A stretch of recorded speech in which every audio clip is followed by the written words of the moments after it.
Shalom corps du Christ, bonjour à vous, je vous crois très bien portant.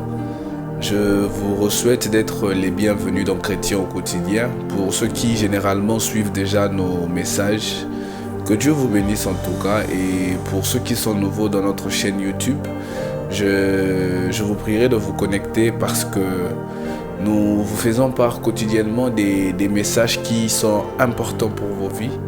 Des messages qui doivent vous aider à grandir en Christ. Et donc, si tu es un nouveau chrétien, je pense que ces contenus vont te bénir. Et si tu es déjà un ancien dans la foi, je pense que nos messages aussi ne manqueront pas de bâtir quelque chose de bien dans vos vies. Alors, c'est la première émission de l'année 2025. Et nous bénissons Dieu pour ce qu'a été 2024 et nous savons que Dieu va encore être avec nous en 2025 et son nom ne manquera pas d'être glorifié parce que nous croyons qu'il a quelque chose de bon à nous donner pour cette année 2025. Alors aujourd'hui, je veux partager un message très important pour tous les chrétiens du monde.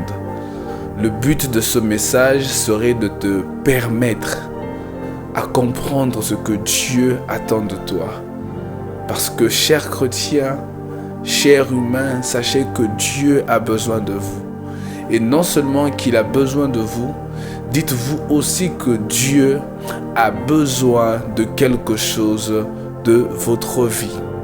Et donc, nous serons dans le livre de Marc aujourd'hui. On va lire le livre de Marc sur une histoire biblique d'où nous sortirons une révélation qui sera importante pour toi. Nous sommes dans Marc 12, le verset 41. La Bible dit ceci. Puis Jésus s'assit en face des troncs à offrande du temple et il regardait comment les gens y déposaient de l'argent. De nombreux riches donnaient beaucoup d'argent. Une veuve pauvre arriva et mit 2 pièces de cuivre. J'aimerais expliquer un point très important. La veuve, non seulement elle avait mis que 2 pièces, mais plus pire, ces pièces étaient en cuivre. Cela veut dire que ces pièces n'avaient pas assez de valeur. Une veuve pauvre arriva et mit 2 pièces de cuivre d'une valeur de quelques centimes. Alors Jésus appela ses disciples et leur dit, « Je vous le déclare, c'est la vérité. Cette veuve pauvre a mis dans le tronc plus que tous les autres. Car tous les autres ont donné de l'argent dont ils n'avaient pas besoin. Mais elle, dans sa pauvreté, a offert tout ce qu'elle possédait, tout ce dont elle avait besoin pour vivre. » Et donc, je vais vous expliquer l'importance de l'offrande du tout. Quand je parle de l'offrande du tout, je parle de la capacité à tout donner, comme cette veuve a pu le faire devant le Christ. Elle venait offrir cette offrande dans le temple, comme c'était la coutume de ce temps-là. Le but, c'était de venir déposer quelque chose dans le temple. Et donc, ce tronc était comme un panier où l'homme venait déposer ce qu'il avait. Et la seule personne qui avait la capacité peut-être de savoir ce que qui donne, c'était Dieu. Mais les riches et les pauvres pouvaient clairement être différenciés. Parce que lorsqu'un riche venait donner, on pouvait bien voir que le riche a béni le tronc en donnant beaucoup. Et lorsque un pauvre venait donner, on pouvait bien comprendre facilement que le pauvre a donné, mais que ce qu'il avait donné n'avait pas assez de valeur. Mais quel est donc le message que Dieu m'a emmené à t'expliquer aujourd'hui concernant ce texte? Déjà, premièrement, lorsque l'on parle de ce texte, les chrétiens d'aujourd'hui se basent beaucoup plus sur l'argent. Les chrétiens utilisent cette pensée biblique pour dépouiller le corps du Christ. Les chrétiens d'aujourd'hui utilisent cette pensée biblique pour faire comprendre au corps du Christ qu'il est plus important de donner tout ce que l'on a quand on est enfant de Dieu. Lorsqu'il faut donner des offrandes, ils vont même plus loin, disant au corps du Christ que Dieu est heureux lorsque nous donnons tout ce que nous avons. C'est vrai, il est bon et bien de donner des offrandes à l'église. Mais j'aime toujours le dire, les offrandes que vous donnez à l'église ne doivent pas vous emmener, premièrement, à penser qu'à votre vie. Pourquoi je le dis ? Aujourd'hui, je rencontre une grande catégorie de chrétiens qui donnent afin de recevoir. C'est vrai que la main qui donne, c'est la main qui reçoit. Mais lorsque vous donnez à l'église, ne vous dites pas premièrement que vous êtes en train de donner pour recevoir. Mais dites-vous que vous êtes en train de donner pour faire avancer l'œuvre de Dieu. Les chrétiens d'aujourd'hui ne sont pas très aptes à bénir l'église seulement pour que l'église n'évolue. Ils sont beaucoup plus aptes à se dire que lorsque je donne à l'église, il faut que spirituellement que quelque chose se passe dans ma vie. Il faut que spirituellement que Dieu me rende au centuple ce que je donnais. Chers chrétiens, j'aimerais vous dire qu'il n'est pas plus important pour vous de vouloir recevoir de Dieu que de permettre à l'église d'avancer pour toucher plus de vies. Parce qu'un chrétien est un citoyen du royaume de Christ. Et le citoyen du royaume de Christ, ce qu'il veut, c'est que le royaume de notre Maître puisse s'agrandir. Alors dis-toi qu'il est important pour toi de te rendre compte que même dans ta pauvreté, le plus important n'est pas que tu deviennes d'abord riche, mais que le plus important, c'est qu'une personne qui ne connaît pas le Seigneur Jésus puisse connaître le Seigneur Jésus. Dis-toi qu'il t'est important en tant que citoyen du royaume de Christ que même dans ta maladie, le plus important n'est pas d'abord que tu puisses recevoir ta guérison, mais que le plus important est que d'abord que le royaume de ton maître puisse être prêché. Et donc lorsque tu emmènes ton offrande à l'église, en dehors de l'offrande du prophète, en dehors de la dîme que tu donnes. D'ailleurs, j'aime le dire, la dîme a le même rôle que l'offrande ordinaire dans l'église. Dis-toi que tu donnes pour que le service de ton maître, de l'église de ton époux, puisse grandir. Et donc, en lisant ce texte, Dieu maintenant me donne une révélation très capitale pour nos vies. Il me fait comprendre ceci. Qu'aujourd'hui, si l'on devait lire ce texte sous un angle prophétique, l'on considérera cette portion des Écritures comme étant des personnes qui viennent se présenter devant l'Éternel afin de leur rendre sa vie. Et donc du coup, l'offrande du tout joue un très grand rôle aujourd'hui. Parce que Jésus, du coin où il était, n'a pas mis en valeur l'offrande de celui qui avait donné, sans se rendre compte que le plus important n'était pas seulement de donner, mais c'était de donner tout ce que l'on avait. Parce que tout ce que tu as doit être remis à Dieu. Si l'on lit bien le détail que ce texte nous rajoute dans la version française courante, la Bible dit ceci. Alors Jésus appela ses disciples et leur dit, « Je vous le déclare, c'est la vérité.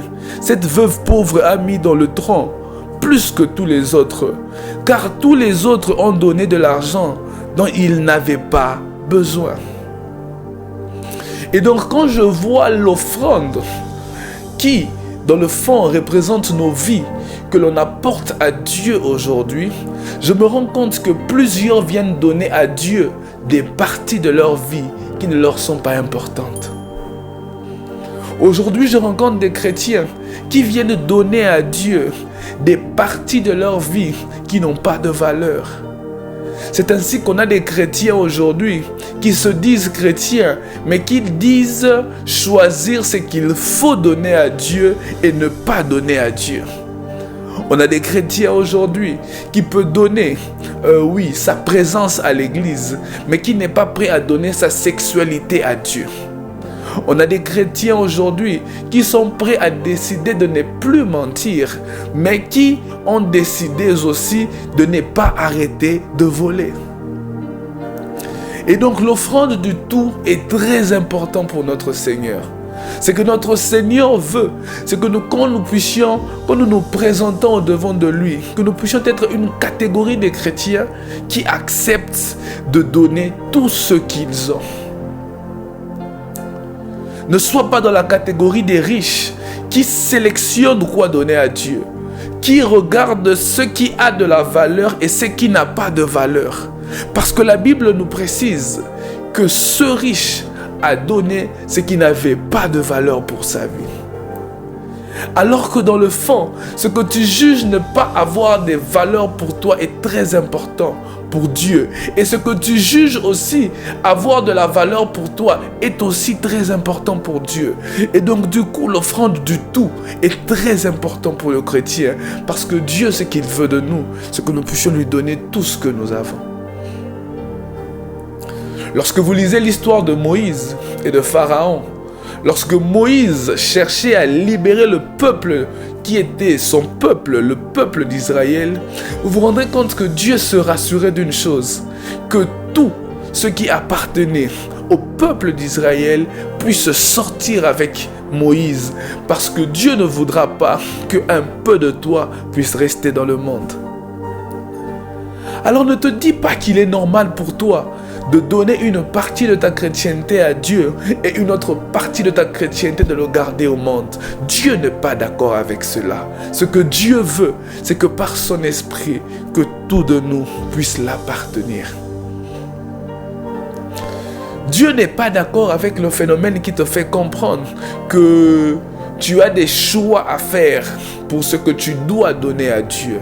Dieu d'ailleurs, j'aimerais dire ceci à quelqu'un, il est plus important à Dieu de recevoir ta sexualité que de recevoir ton argent.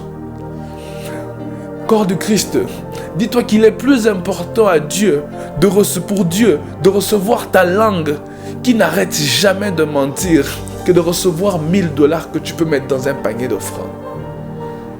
Il est plus important pour Dieu de recevoir cette vie qui va toujours dans les boîtes de nuit que de recevoir une offrande de 500 $ que tu mets dans le panier de l'église.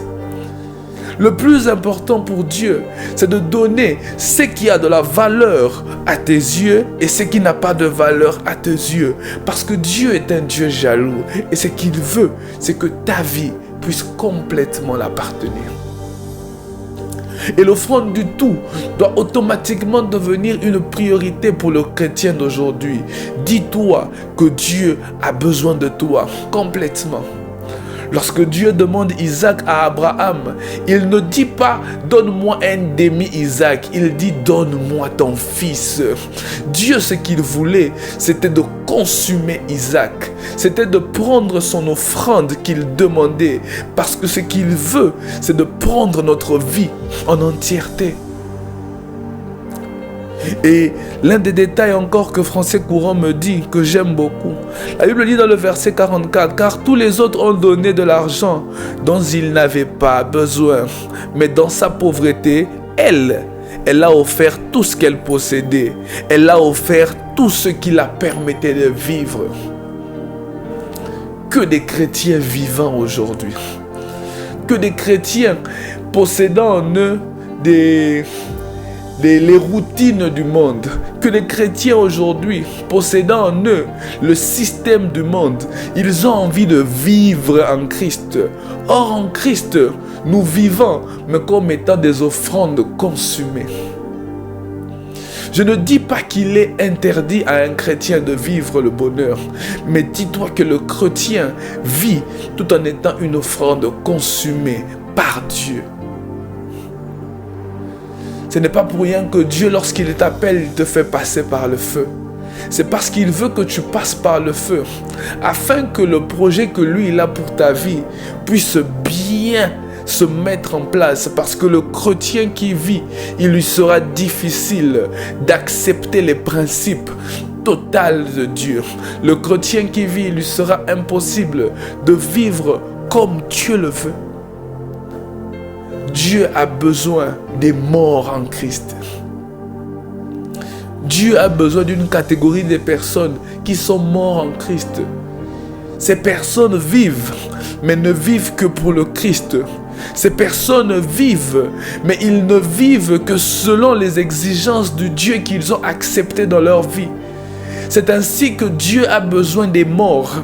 Un mort n'a pas la capacité d'aller où il veut. Le mort, lorsque tu meurs, dis-toi que tu te fais conduire. L'on t'enterre où on veut. L'on te brûle si l'on veut, si on le veut. Parce que le mort n'a plus de volonté. Le mort ne dépend que de Dieu. Le mort ne dépend que de celui qui a pris le corps. C'est ainsi que, cher chrétien, Dieu veut que tu puisses dépendre que de lui. Parce que ta vie, c'est lui qui l'a prise. Alors, corps du Christ, retenez ceci.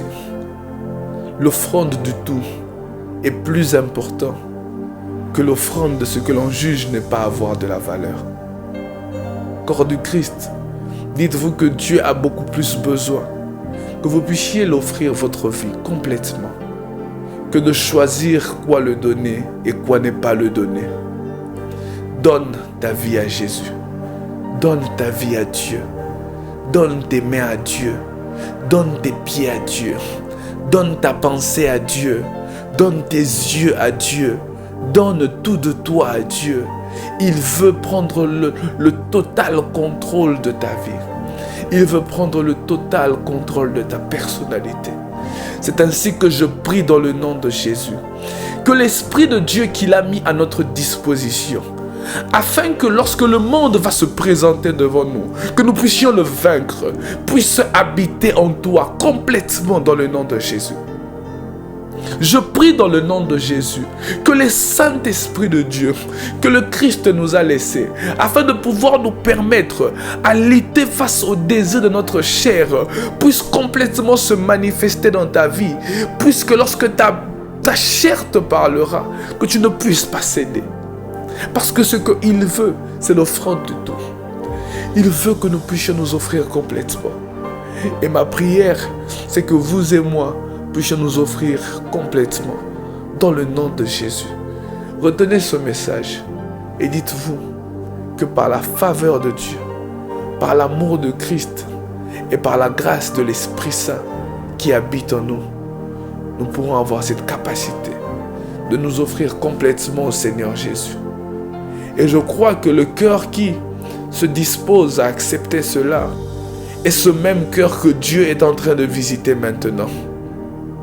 Ce cœur qui se dispose à se livrer complètement au Seigneur Jésus-Christ est ce cœur que Dieu est en train de visiter maintenant afin de te donner la capacité,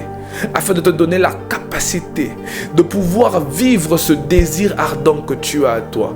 Ce désir ardent que tu as en toi peut être vécu. Parce que si tu soupires à cela, Dieu ne va pas t'en priver. Dieu ne te privera pas de cela. Et je prie que cela se passe maintenant. Reçois la capacité de vivre selon les portions de l'Esprit, selon les directions de l'Esprit. Pas selon les désirs de ta chair, mais selon les désirs du Saint-Esprit.